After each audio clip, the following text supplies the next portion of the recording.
ఈ రేవంత్ రెడ్డి పాలన పిచ్చోడి చేతిలో రాయి లెక్క అయిపోయింది. పిచ్చోడి చేతిలో రాయి లెక్క అయిపోయింది. ఎటు విసురుతాడో తెలియదుగా.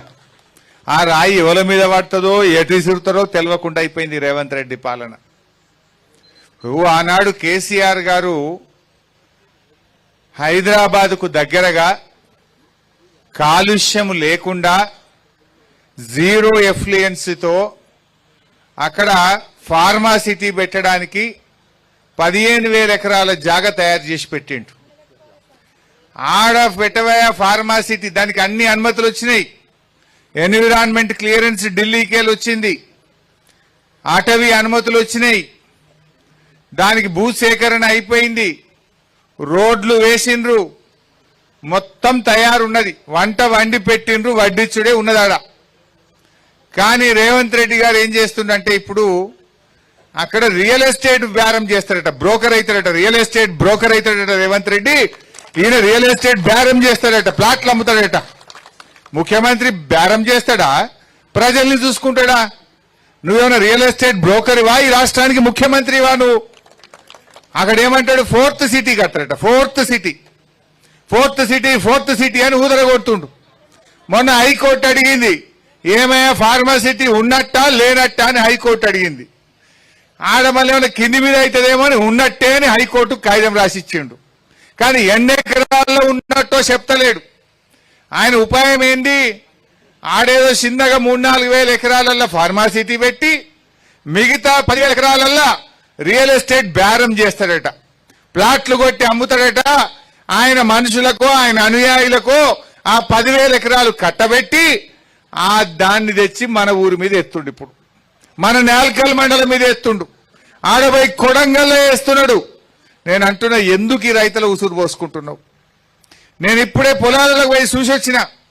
ఆ లక్ష్మిది ఇంకెవరిదో కొంతమంది పొలాలు చూసిన. శరణమ్మది, లక్ష్మిది, లలితమ్మది పోయాడు. తిరిగి చూసిన. ఎంత మంచి పంట! బంగారమూల పుదీనా ఉన్నది. పత్తికైతే ఒక్కొక్క చెట్టుకు 30-40 కాయలు ఉన్నాయి. కంది చూస్తే బ్రహ్మాండంగా కంది పెరిగింది. ఏ పంట చూసినా బంగారమూలు ఉన్నది. శరణమ్మ మాట్లాడి 2 ఎకరాల భూమి ఉన్నది. ఏడాదికి 2-3 లక్షలు సంపాదిస్తాము అన్నది. ఏడాదికి 2-3 లక్షలు సంపాదించే భూమిని ఈయన కంపెనీలు పెడతారట. ఏమైనా పొరంబోకు భూములు లేవా? పనికిరాని భూములు లేవా? పంట పండని భూములు లేవా? ఇంత బంగారమూల పంట పండేటువంటి ఈ భూముల మీద ఎందుకు పడ్డవు అని నేను అడుగుతా ఉన్నా. పోయి పెట్టు ఫార్మాసిటీ. ఆడ ఉంది కదా ఆల్రెడీ 15,000 ఎకరాల భూసేకరణ చేసింది. ఆ రోజేమో భూములు వాపస్ ఇస్తా అన్నావు. భూములు వాపస్ అన్నయ్యి లేదు, అనుమతి వచ్చింది. అక్కడనే ఫార్మాసిటీ అన్నా పెట్టు. మా వాళ్ళ మీద ఎందుకు పడ్డావు? ఇప్పుడు ఏమైంది? పిచ్చోని చేత రాయి లెక్క రాయి మన మీద పడ్డది. ఆ భూములనేమో రియల్ ఎస్టేట్ బేరం చేస్తారట. మన ఊరు భూములు గుంజుకొని ఇక్కడ కంపెనీలు పెడతాడట. అంటే నిన్ను ముఖ్యమంత్రి చేసింది రియల్ ఎస్టేట్ బేరం చేయడానికా, రైతుల్ని కాపాడడానికా? నువ్వు దేనికోసమైనా ముఖ్యమంత్రిగా ఈ రైతుల ఉసురు పోసుకుంటావు. ఆడ పొదుగాలు వేస్తే మూసీ సుందరీకరణ అని పెట్టిండు. మూసీ సుందరీకరణ అంటుండు. ఆడనేమో ఇల్లు గులగొట్టే పని పెట్టిండు. ఏదో మూసీని ఉద్ధరిస్తా అని ఆడ ఇల్లు గులగొట్టే పనేమో మూసీలో పెట్టిండు. ఈడ మన ఊర్లోనేమో భూములు కొల్లగొట్టే పని ఈడ పెట్టిండు. ఏందా ఇందిరమ్మ పాలన అంటే? ఇందిరమ్మ పాలన అంటే పేదోళ్ళ ఇండ్లు కూలగొట్టుడు, పేదోళ్ళ భూములు కొల్లగొట్టుడేనా అని నేను అడుగుతా ఉన్నా రేవంత్ రెడ్డిని. ఇదేంది నువ్వు ఇందిరమ్మ రాజ్యం అంటే ఏంది? ఇందిరమ్మ రాజ్యం ఇందిరమ్మ ఇచ్చిన భూములు నువ్వు కొల్లగొట్టి కంపెనీలకు అమ్ముకుంటావు. ఇందిరమ్మ కాలంలో పేదవాళ్లకు గరీబీ హటావో అన్నది ఇందిరమ్మ. గరీబీ హటావో అంటే ఈయనేమంటుండు? కిసానోంకు హటావ్ అంటుండు, గరీబోంకు హటావ్ అంటుండు.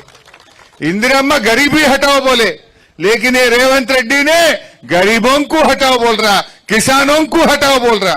ये कैसा सरकार है? ये सरकार हमें जरूरत नहीं है बोल के लोग बोलना शुरू कर रहे. మాకొద్దు ఈ పాలన అంటున్నారు ఇలా ప్రజలు. ఏమన్నది శరణమ్మ? రైతు బంధు పడ్డదంటే పల్లె ఇంకెక్కడ ఇచ్చిండు అని ఈ అమ్మక్క కూడా అన్నది. ఇవాళ ఇక్కడ ప్రజలు 2 నెలల నుంచి అన్నం తింటలేం. అన్నం పైన పట్టలేదు. కళ్ళల్లో నీళ్లు వస్తున్నాయి. గుండెపోటు వస్తుందేమో అని భయం అవుతుంది. కళ్ళు తెరవాలంటే నిద్ర లేచే వరకు ఏమైతామో అని చెప్పి భయపడుతున్నాము అని అంటున్నారు. ఇవాళ రేవంత్ రెడ్డి ఈడేదో గవర్నమెంట్ భూములు వచ్చి ఉన్నాయని వచ్చినా అంటున్నావు. మరి నువ్వు ఆ రోజు ఏం చెప్పినావు వరంగల్ డిక్లరేషన్లా? వరంగల్ ఏం చెప్పినప్పుడు ఓట్ల ముంగట మేము వస్తే గవర్నమెంట్ భూములన్నీ పట్టాలు ఇస్తా అన్నాడు. ఇప్పుడు పట్టాలు ఇస్తా అన్నాడు, గుంజుకుంటున్నాడు. ఇప్పుడు అంటే ఓడదాటేదాకా ఓడమల్లప్ప, ఓడదాటాక బోడమల్లప్ప. ఎలక్షన్ల ముంగటనేమో పట్టాలు ఇస్తా, మీకు కూడా పట్ట భూములు చేస్తా, గవర్నమెంట్ భూములు మీకు అన్ని హక్కులు ఇస్తా అని వరంగల్లో రాహుల్ గాంధీని తెచ్చి డిక్లరేషన్ చేసిండు. మరి ఆడున్నాడు రాహుల్ గాంధీ? రాహుల్ గాంధీ స్పందించుడు. ఆ రోజు నీతోనే చెప్పించిండు గవర్నమెంట్ భూములకు పట్టాలు ఇప్పిస్తా అని. నిన్ను నమ్మి ఓట్లేస్తే పట్టాలిచ్చుడు దేవుడు ఎరుగు, ఉన్న భూమి గుంజుకుంటున్నాడు, ఉన్న గోసి గుంజుకునే కాడికి తెచ్చాడు రేవంత్ రెడ్డి. మరి రేవంత్ రెడ్డికి మొట్టికాయలు వేస్తావా? రేవంత్ రెడ్డికి బుద్ధి చెప్తావా? సర్ది చెప్తావా? చెప్పు గాని మా పేదోళ్ల భూముల తెరువు రావద్దు అని చెప్పి నేను ఈరోజు రాహుల్ గాంధీ గారిని డిమాండ్ చేస్తా ఉన్నా. యాన్నో ఢిల్లీలో కూర్చుండు కాదు రాహుల్ గాంధీ. ఓట్లప్పుడేమో గల్లీ గల్లీ తిరిగినావు, గద్దెనెక్కినాక ఢిల్లీలో పడ్డావు. రైతు బంధు వచ్చిందా చెల్లె? వచ్చినాదా రైతు బంధు? ఎవరికన్నా ఊళ్ళే కేసీఆర్ ఉండగా టైం మీద వస్తుండేనా లేదా? ఇప్పుడు వానకాలం ఇక దసరా పండుగ, బతుకమ్మ పండుగ వచ్చింది కానీ ఇంకా రైతు బంధు వాళ్ళే. ఏమని ఊరిచ్చిండు? ఇగో ఇప్పుడైతే 10,000, మేమొస్తే 15,000 అన్నాడు. అన్నాడా లేదా? ఏమే 15 వచ్చినాయా 10 వచ్చినాయా? 15 రాపాయా 10 కూడా వాయ్. ఎక్కడ రేవంత్ రెడ్డి అంటే రుణమాఫీ అయినాదమ్మా అందరికీడా? రుణమాఫీ అయిపోయింది అంటుండే కదా ముఖ్యమంత్రి. అయిందంటుండే కదా, అయిందా? అలాంటి నవ్వాలి రేవంత్ రెడ్డికి నవ్వాలి. హైదరాబాద్ సెక్రటరియట్లో కూర్చున్నాడు కదా. రుణమాఫీ అయినాదే మన ఊర్లో డప్పూర్లా, రుణమాఫీ అయినాదే, రైతు బంధు పడ్డాదే. మరి బతుకమ్మ సీరలు వచ్చినాయా? తులం బంగారం వచ్చిందా? చెప్పలే తులం బంగారం అంటే. ఈ రకంగా అన్ని అబద్ధాలు ఆడిండు రేవంత్ రెడ్డి. నేను ఎట్లా ఉన్నదంటే ఈయన కథ, అన్న వస్త్రానికి పోతే ఉన్న వస్త్రం పోయిందట. మనమేదో ఆశపడితే మొదటికే ముంచే కాడికి తెచ్చిండు రేవంత్ రెడ్డి. ఇలా మన ఊర్లే బీరప్ప గుడి ఉన్నది, సిద్ధిలింగేశ్వర స్వామి గుడి ఉన్నది, మల్లన్న గుడి ఉన్నది, ఎల్లన్న గుడి ఉన్నది, గుట్ట మీద చర్చ్ ఉన్నది, దర్గాలు ఉన్నాయి. ఇవన్నీ కూడా పోతాయి కదా ఫార్మాసిటీలో. అంటే భూములు గుంజుకుంటాడట, దేవుళ్ళని కూడా గుంజుకుంటాడట. ఈ పుణ్యాత్ముడు దేవుని మీద ఒట్టు పెట్టిండు వెనకట. దేవుని మీద ఒట్టు పెట్టి 15 ఆగస్టు వరకు రుణమాఫీ చేస్తా అన్నాడు. మెదక్ చర్చి మీద ఒట్టు పెట్టిండు, ఏడుపాయల అమ్మవారి మీద ఒట్టు పెట్టిండు, రాముల వారి మీద పెట్టిండు, యాదాద్రి లక్ష్మీ నరసింహ స్వామి మీద ఒట్టు పెట్టిండు. 15 ఆగస్టు కల్లా అందరికీ రుణమాఫీ చేస్తా అన్నాడు. చేసినాడమ్మా? ఇప్పుడు అటు దేవుణ్ణి మోసం చేసిండు, ప్రజలను మోసం చేసిండు. ఇచ్చిన మాట ఒక్కటి కూడా అమలు చేయపాయ్. అక్క చెల్లెళ్లకు నెలకు 2,500 ఇస్తా అన్నాడు, అవి వడకపాయ్. ముసలోళ్లకు 4,000 పింఛన్ ఇస్తా అన్నాడు, అది వడకపాయ్. రైతులకు 15,000 ఇస్తా అన్నాడు, అది వడకపాయ్. 100 రోజులు అన్నాడు, 300 రోజులు నిండినాయి. ఇప్పటికీ 300 నిండినా రేవంత్ రెడ్డి ఆయన కడుపు నిండే చూసుకుంటుండే తప్ప రైతుల కడుపు ఆలోచిస్తలేడు, పేదోళ్ల కడుపు గురించి ఆయన ఆలోచన చేస్తలేడు. ఈరోజు మనం ఆలోచన చేయాలి. నేను మీ అందరికి మనవి చేసేది ఒక్కటే, రేవంత్ రెడ్డి ఎట్టి పరిస్థితుల్లో మా డప్పూర్లో గాని, మా మాగిలో గాని, వడ్డీలో గాని ఈ 2,000 ఎకరాలు గుంజుకుంటే బీఆర్ఎస్ పార్టీ చూస్తూ ఊరుకోదు. మేం మీకు అండగా ఉంటాం. ఎవడొస్తాడో రమ్మన్, జేసీబీ వస్తుందా, ప్రొక్లైన్ వస్తే మాణిక్రావు గారు నేను ఇద్దరం అడ్డం నిలబడతాం. మా మీదికి వెళ్ళిపోవాలి తప్ప మీ భూముల దగ్గరికి ఎవరిని రానిచ్చే ప్రశ్నే లేదు. ధైర్యంగా ఉండండి. అవసరమైతే మీకోసం గ్రీన్ ట్రిబ్యునల్ కు ఢిల్లీలో కోర్టుల కేసేస్తా, మీకోసం హైకోర్టుల కేసేస్తా మీకోసం. ఎందుకంటే ఆల్రెడీ గ్రీన్ ట్రిబ్యునల్ అక్కడ అనుమతి ఇచ్చింది ఫార్మాసిటీకి. అక్కడ అన్ని అనుమతులు వచ్చినాయి, ఎన్విరాన్మెంట్ క్లియరెన్స్ వచ్చింది. ఆడబెట్టకుండా ఈ బంగారమూలే పంట వండే భూములలో పెట్టడానికి ఎన్విరాన్మెంట్ క్లియరెన్స్ రాదు. గ్రీన్ ట్రిబ్యునల్ ఒప్పుకోదు. మీరు ధైర్యంగా ఉండండి, పానం ఇవ్వడానికైనా రెడీ ఉంటాం కానీ మీ భూములు పోనీయం. ఈ లంగాలు ఉంటారు, కొంతమంది బయలుదేరుతారు లోపల మన దాంట్లో సాటుకు తీసుకుపోయి ఇద్దరు ముగ్గురుతో సంతకాలు పెట్టించే కథలు చేస్తారు. జర జాగ్రత్త, ఒక్క మాట మీద ఉండండి. ఎవడొస్తాడో చూస్తా, ఎట్లొస్తాడో నేను చూసుకుంటా, నేను ఉంటాను మీకు అండగా నిలబడతా. మీరు మాత్రం ధైర్యం కూడా. ఏమొస్తాయి 15 లక్షలకు చెల్లె? ఏమన్నా వస్తాయా? ఇంత ఖర్చు అయిపోతుంది, ఇంత రోడ్డు మీద పడతాం. అమ్మగోళ్ళు అటు ఇటు ఖర్చు పెడితే రేపు ఆగమవుతారు. ఇలా ఆడవిల్లలు అక్కజెల్లెళ్ళు కష్టపడి ఆ భూముల బంగారం వాళ్ళ పంట తీసి పెళ్లిళ్ళు చేసిండ్రు, పిల్లల్ని చదివించిండ్రు, ఇవాళ ఎంతో కష్టపడి చేసిండ్రు. నిజంగా మీ ఊరు డప్పూర్ ఎంత ఫేమస్. కోయిర్ జామకాయలంటే హైదరాబాద్ లో మషూర్, డప్పూర్ పుదీన్ అంటే కూడా నారాయణఖేడ్లో బీదర్లో మషూర్. అవునా కాదా? కోయిర్ జామకాయలంటే హైదరాబాద్ దాకా పోతుండే, డప్పూర్ పుదీనా బోయిన్పల్లి మార్కెట్ దాకా పోతుంది. పోదా? ఫస్ట్ డప్పూర్ పుదీనా కొట్టరు. బోయిన్పల్లి మార్కెట్ లో చాలా పుదీనాలు వస్తాయి. డప్పూర్ పుదీనాకు ఫుల్ గిరాకు ఉంటది, వాసన మంచిగా ఉంటది, మందులు తక్కువ ఉంటాయి. ఇది మషూర్ ఉంటది, మంచి పేరున్నది డప్పూర్ పుదీనా. గింత మంచి పంట వండే గీ డప్పూర్ మీదగా పిచ్చోని చేతిలో రాయి పడ్డట్టు మన మీద ఒకటి ఎత్తేసిండు. ఈయనకు మనం బుద్ధి చెప్పాలి. మీరేం భయపడకండి, మేముంటాం. ఎందుకంటే ఈరోజు అడుగుతున్న రేవంత్ రెడ్డి గారు, ఆడ 15,000 ఎకరాలు ఉన్నది కదా, నువ్వు మొన్న హైకోర్టుకు చెప్పినావు కదా, ఈయన్నే పెడతా ఫార్మాసిటీ అని చెప్పినావు కదా, మరి ఆడబెట్టినాక మళ్ళీ మా డప్పూర్ భూములు నీకు ఎందుకు అని నేను అడుగుతా ఉన్నా. ఆడ పెడతాను, నువ్వు హైకోర్టుకు మొన్ననే కాగితం రాసిచ్చినావు. నువ్వు హుషారు చేయకు. ఆడ 15,000 5,000 ఫార్మాసిటీ పెడతా, 10,000 బ్రోకర్ పని చేస్తా, రియల్ ఎస్టేట్ వ్యాపారం చేస్తా, భూములు అమ్ముకొని సంపాదిస్తా అని పని చేస్తే మేము ఊకోం. ఎట్టి పరిస్థితుల్లో ఫార్మాసిటీయే పెట్టాలి, లేకపోతే ఆడ కూడా రైతులకు భూములు వాపసి, ఇక్కడ కూడా రైతుల తెరువు రాకు, మా రైతుల భూములు రైతులకే ఉండాలి. ఇవి బంగారముల పంట వండే భూములు. కొన్ని జాగాలు ఉన్నాయి, రాళ్ళు రప్పలు పంటలు వండని భూములు ఉంటాయి, గుట్టలు ఉంటాయి. గటమోగానే పోయి పెట్టు. గీడేం పెట్టాలి? ఈడేం తప్పు చేసిండ్రు? ఇందిరమ్మ రాజ్యం అంటే భూములు గుంజుకోవడమా? ఈడేదో గరీబోళ్ళ భూములున్నాయి, పేదోళ్ళ భూములు ఉన్నాయి, అసైన్డ్ భూములు ఉన్నాయని ఇటు మోకాన మోపైనవు. అయినా ఇంకోటంట, మూసీని శుద్ధి చేస్తా, మూసీని మంచిగా చేస్తా అంటావు. మరి మా మంజీరాన్ని ఖరాబ్ చేస్తావా? ఏమైతుంది? నువ్వు మూసీని మంచిగా చేస్తా, గోదావరి నీళ్ళు తెస్తాను, తే మంచిదే వద్దంటున్నామా మేము? కానీ మా మంజీరా ఏం పాపం చేసింది? ఇప్పుడు ఈడ ఫార్మా కంపెనీ పెట్టిండ్రనుకో, ఈ చుట్టుపక్కల ఎన్ని వాగులు ఉన్నాయమ్మా? చిన్న వాగులు, 4 నక్క వాగు ఉన్నట్టుంది. తర్వాత అమ్మా చాకలి వాగు ఉన్నది, కోట వాగు ఉన్నది, నాల్కల్ వాగు ఉన్నది. ఈ 4 వాగులకెళ్ళి పోయి కిందికి పోయి ఎండ్ల కలుస్తాయి, శనగపల్లి ప్రాజెక్టులో పడతాయి.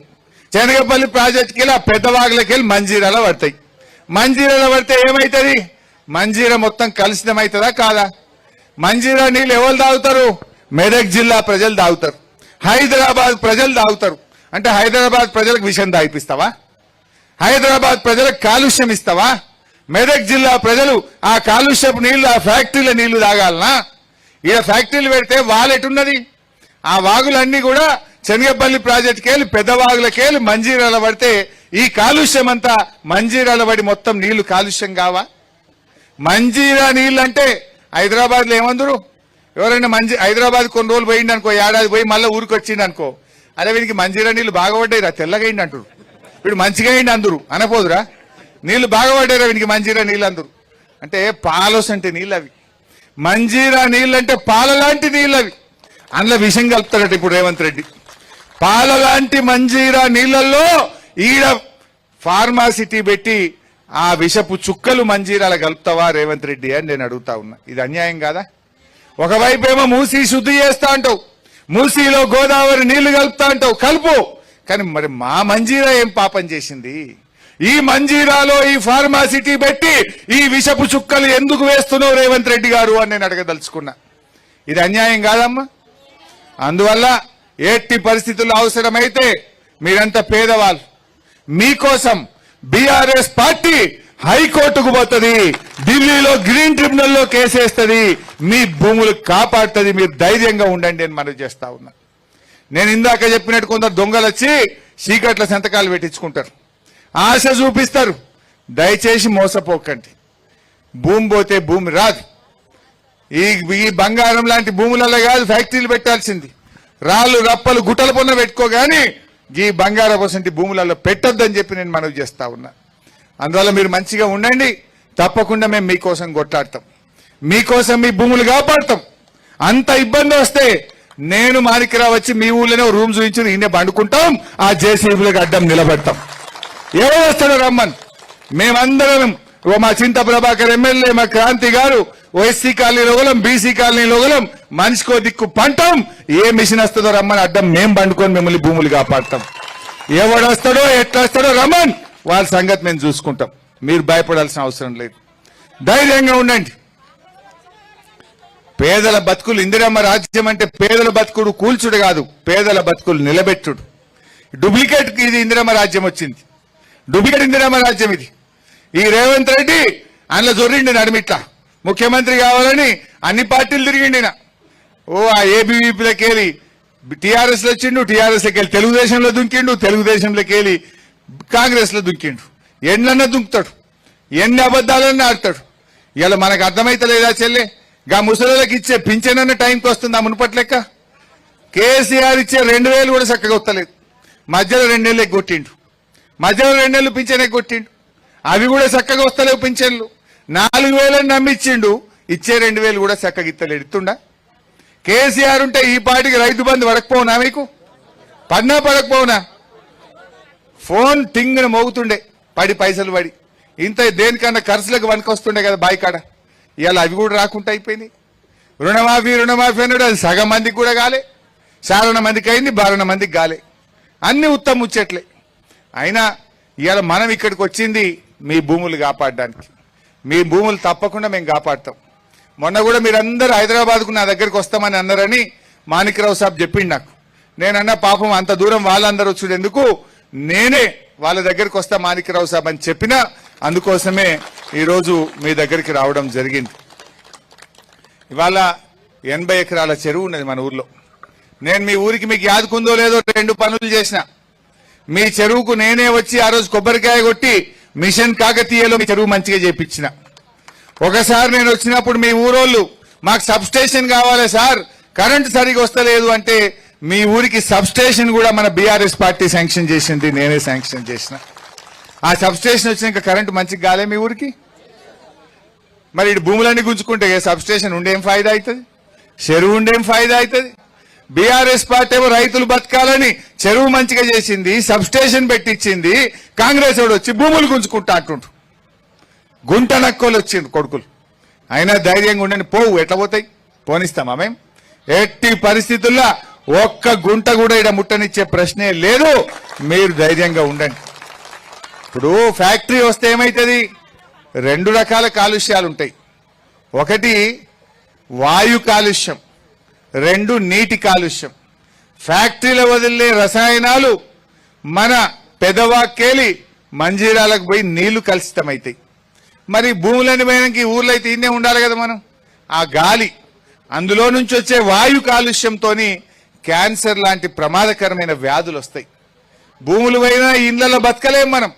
ఆ రాత్రిపూట వదిలే పొగ, ఆ రాత్రిపూట వచ్చే చప్పుళ్ళు, దాంతో మీకు క్యాన్సర్ లాంటి ప్రమాదకరమైన వ్యాధులు వచ్చేటువంటి అవకాశం ఉంటుంది. 2 రకాల దెబ్బ తగులుతుంది. ఇటు వాయు కాలుష్యం, అటు నీటి కాలుష్యం. మీ ఊర్లో 130-140 బోర్లు ఉన్నాయి, 100-150 బాయిలు ఉన్నాయి. ఆ బాయిలలో నీళ్లు కలుషితమవుతాయి, బోర్లలో నీళ్లు కలుషితమవుతాయి, గాలి కాలుష్యం అవుతుంది, మంజీరా నది కాలుష్యం అవుతుంది. మన జీవితాలే ఆగమైపోతాయి. అంటే ఇవన్నీ మీరు అర్థం చేసుకోవాలి. భూములపై ఇళ్లలో బతుకుడు కూడా కష్టమే అవుతుంది. ఈ దగ్గర ఫ్యాక్టరీలు పెట్టి ఆ పొగతో, ఆ వాసనతో మీ ఆరోగ్యాలు, మీ ప్రాణాలకు కూడా ముప్పు వచ్చేటువంటి అవకాశం ఉంటుంది. సో అందువల్ల మీరు ఐక్యంగా ఉండండి. 3 గ్రామాల ప్రజలు కూడా. ఎందుకంటే యాక్చువల్గా ఇట్లా భూమి ఉండదు. ఉపాధి కోల్పోయినప్పుడు 2013 భూసేకరణ చట్టం కింద 3 రకాల సాయం చేయాల్సి ఉంటుంది. మనం ఇచ్చేదే లేదు, కానీ మీకు మనసుని బట్టి నీకు చెప్తున్నా, భూములు ఇచ్చేది లేదు, ఫ్యాక్టరీ ఇక్కడ పెట్టనిచ్చేది లేదు. కానీ దాని ఇంకో పద్ధతి కూడా మీకు తెలిసి ఉండాలి. కొంతమంది తెలియక అమాయకులు ఇప్పుడు ఆ మూసీ ప్రాజెక్టుల సంతకాలు పెడుతుండ్రు. ఏం బెదిరిస్తున్న వాళ్ళకు ఆయనతో డబుల్ బెడ్రూమ్ పోతుంది రాబాయి జల్దీ సంతకం పెట్టని బెదిరిస్తే కొంతమంది చదువుకోనోళ్ళు తెలియనోళ్ళు సంతకాలు పెట్టినాడు మూసీల సంతకాలు పెడితే మీకు 25,000 బంపర్ ప్రైస్ ఇల్లు ఇస్తాం 25,000 ఇస్తాం పోండి అని ఇలా కొడుతున్నాడు.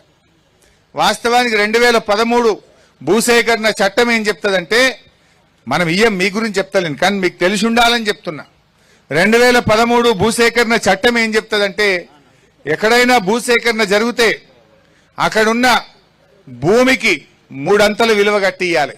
1 2 ఇంట్లో ఉన్న వాళ్లకు 18 ఏళ్లు నిండిన ప్రతి ఒక్కరికి పని కోల్పోతారు కనుక మనిషికి 5 లక్షల రూపాయల డబ్బు ఇవ్వాలి. ఇంట్లో తల్లిదండ్రి 2 కొడుకులున్నారనుకో 2 కొడుకులకు 5 ఇవ్వాలి, తల్లిదండ్రికి 5 ఇవ్వాలి. 18 ఏళ్లు నిండిన బిడ్డ ఉంటే బిడ్డకు కూడా 5 లక్షలు ఇవ్వాలి. 2 మూడవది అన్ని వసతులతో కూడిన డబుల్ బెడ్రూమ్ ఇల్లు కూడా కట్టియాలి. ఇల్లు కట్టియాలి.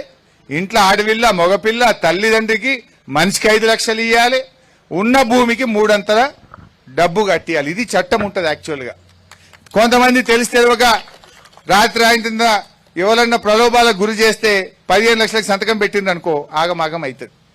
ఎట్టి పరిస్థితుల్లో ఇంకోటి కూడా ఏముంటుంది, ఫార్మాసిటీ అయినా కంపెనీలు అయినా ఎక్కడ పెట్టాలి? పొరంబోకు భూములల్లా, పంట వండని భూములల్లా, రాళ్లల్ల రప్పలల్లా, గుట్టలల్లా ఎక్కడ ఏ వసతి లేని కాడ పెట్టాలి. మీ దగ్గర బంగారముల బావి నిండా నీళ్లున్నాయి, దంగదు. మోటార్ పెడితే నీ బావి దంగది, నీ బోరు దంగది. 3 పంటలు పక్కా వండేటువంటి భూములు ఇవి. ఇటువంటి చోట ఫ్యాక్టరీలు పెట్టరు. పెట్టినా కేంద్రంలో ఎన్విరాన్మెంట్ క్లియరెన్స్ రాదు, కోర్టులు ఒప్పుకోవు, గ్రీన్ ట్రిబ్యునల్ ఒప్పుకోదు. అవి న్యాయం అనేది ధర్మం అనేది ఉంటుంది. అయితే మీరు పేదవాళ్ళు చదువుకోని వాళ్ళు రాష్ట్ర సరిహద్దుల్లో ఉన్న వాళ్ళు కనుక మేం మీకు అండగా నిలబడతాం. మీ తరఫున ఏ కోర్టులో కొట్లాడాలన్నా ఎక్కడ కొట్లాడాలన్నా మేం కొట్లాడి ఈ రేవంత్ రెడ్డి మెడలు వంచి మీ భూములు కాపాడతామని చెప్పి కూడా మనం చేస్తా ఉన్నాం. ఇంకోటి ఏంటంటే మీరు మంచిగా సంధాయించుకోవాల్సింది ఆల్రెడీ ఆడ 15,000 ఎకరాల భూమి తీసి పెట్టున్నది ఫార్మాసిటీకి. దానికి అన్ని అనుమతులు వచ్చినాయి. గ్రీన్ ట్రిబ్యునల్ అంటే పర్యావరణ అనుమతి వచ్చింది. అక్కడ 0 ఎఫ్లుయెంట్ ప్లాంట్స్ పెట్టిండ్రు, రోడ్లు వేసిండ్రు, అన్ని ఇట్లా వంట వండి తయారు ఉన్నది, వడ్డిచ్చుడే ఉన్నది. గాడ పెట్టుకోక గీడికి వచ్చుడు ఎందుకు? ఆడంత తయారున్నది కదా. మరి ఆడంత తయారున్నది కేసీఆర్ తయారు చేసి పెట్టిందేమో దాన్ని అమ్ముక దొప్పుతా, ప్లాట్లు చేసి అమ్ముకుంటా, దాన్ని రియల్ ఎస్టేట్ బేరం చేసుకుంటా ఇప్పుడు డప్పూర్ను ముంచుతా అంటే ఎట్లా? ఇది ఎక్కడి న్యాయం? ఆలోచన చేయండి. అందువల్ల ఇవన్నీ మీకు అర్థమైతే ఏమైందంటే మీరు కూడా ఎవరైనా వచ్చినా గట్టిగా మాట్లాడడానికి ఉంటుంది.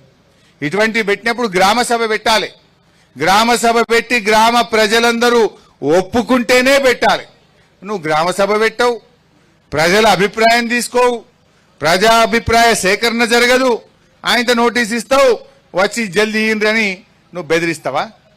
ఇదేం పరిస్థితి? అందువల్ల మీరెవ్వరు ధైర్యాన్ని కోల్పోకండి. దయచేసి మంచిగా అన్నం తినండి. మీరు ఆయనతో టెన్షన్ పడి నిన్ననే మూసీ ప్రాజెక్టులో ఒకటి చనిపోయింది అన్యాయంగా. ఈ హైడ్రా అని పెట్టి ఆ కులగొట్టుడు పెడితే రేవంత్ రెడ్డి ఇప్పటికి 4 ప్రాణాలు తీసిండు. ఈ కులగొట్టుడు మీద 4, ఒక ఆమె ఉరేసుకొని చచ్చిపోయింది, ఇంకొక ఆమె విషం జాగి చచ్చిపోయింది, 2 ముగ్గురు గుండె ఆగి చచ్చిపోయింది. నేనెందుకు చెప్తున్నా అంటే మీ భూములు ఓనియం, మేము అడ్డం ఉంటాం తల్లి. వాడేమన్నా మిషన్ తెస్తాడా, ప్రొక్లైన్ చేస్తే దానికి అడ్డం నేను నిలబట్ట. మా మీదికెళ్ళి రావాలి మిషన్, మీ మీదికి రావాలంటే మా మీద ఎక్కినాకనే మిషన్ మీ పొలాలకు రావాలి. మేము నిలబట్ట కదా, మీరు భయపడాల్సిన అవసరం లేదు. అందుకే నేను ఎందుకంటున్నా అంటే అనవసరంగా ఏదైనా టెన్షన్ పడి వాళ్ళని పానం మీద తెచ్చుకోకుండ్రి, ధైర్యంగా ఉండుండ్రి, బతికుండి కొట్లాడాలి, ధైర్యంతో కొట్లాడాలి తప్ప పానం తీసుకోవద్దు, ఆగమాగం కావద్దు. మేమందరం ఉన్నాం కదా మీకు, మీరెందుకు ధైర్యం కోల్పోతారు? అస్సలు ధైర్యం కోల్పోవద్దు. మొత్తం బీఆర్ఎస్ పార్టీ మీకు అండదండగా ఉంటుంది. మీరు ధైర్యంగా ఉండాల్సినటువంటి అవసరం ఉందని చెప్పి మనం చేస్తా ఉన్నాం. అసెంబ్లీలో కూడా మాట్లాడతాం. రేపో మాపో ఎప్పుడు అసెంబ్లీ పెట్టినా మీ డప్పూరు గురించి నేను అసెంబ్లీలో గట్టిగా బల్ల గుద్ది ఈ ప్రభుత్వాన్ని నిలదీస్తా. మీకోసం నేను కొట్లాడతా అసెంబ్లీలో అని కూడా చెప్తా ఉన్నా. అసెంబ్లీలో మాట్లాడతాం, హైకోర్టుకు పోతాం, గ్రీన్ ట్రిబ్యునల్కి పోతాం, ముఖ్యమంత్రి దగ్గరికి పోతాం. అవసరమైతే మిమ్మల్ని మాత్రం కాపాడటం. ఎవడన్నా ఏదైనా వచ్చిండనుకో, మా మాణిక్రావు సాబ్కో మీ సర్పంచ్ సాబ్కో ఒక్క ఫోన్ కొడితే దో గంటలు మీ ఊరికి వచ్చేస్తాం. మేము 2 గంటలు మీ ఊరికి వస్తాం. హైదరాబాద్కి వెళ్ళి ఇప్పుడు ఎంత గంటన్నర 2 గంటలు వచ్చినాయి. ఇవాళ 2 గంటల మీ ఊరికి వస్తాం. మిమ్మల్ని కాపాడుకునేటువంటి ప్రయత్నం చేస్తాం. మీరు అస్సలు భయపడకండి, ధైర్యంగా ఉండండి. ధైర్యం మాత్రం కోల్పోవద్దు. ఎవ్వరు ధైర్యం ఏడవద్దు, ధైర్యం కోల్పోవద్దు. కొట్లాడదాం. పోరాడితే పోయేదేమి లేదు, బానిస సంఖ్యలు తప్ప అన్నారు. అంతే తప్ప మనం పోరాడితే మనకు పోయేదేం లేదు. మన భూములు మనకు దక్కుతాయి. తాతలు తండ్రుల నుంచి మీకు ఒక వారసత్వంగా వచ్చింది. మీరు మీ పిల్లలకి ఇవ్వాలని మీరు కలగంటున్నారు. మీ తాత తండ్రికి ఇచ్చిండు, తండ్రి మీకు ఇచ్చిండు, మీరు మీ పిల్లలకి ఇవ్వాలి తప్ప ఈ భూమిని గద్దల్లాగా ఈ రేవంత్ రెడ్డి తన్నుకపోతే ఊరుకోవడం అని మనందరం కూడా గట్టిగా చెప్పాల్సినటువంటి అవసరం ఉంది. నేను ఈ 3 గ్రామాల ప్రజలకు ముఖ్యంగా మనవి చేస్తా ఉన్నా, ఎవ్వరు కూడా అధైర్యపడకండి, గట్టిగా ఉండండి.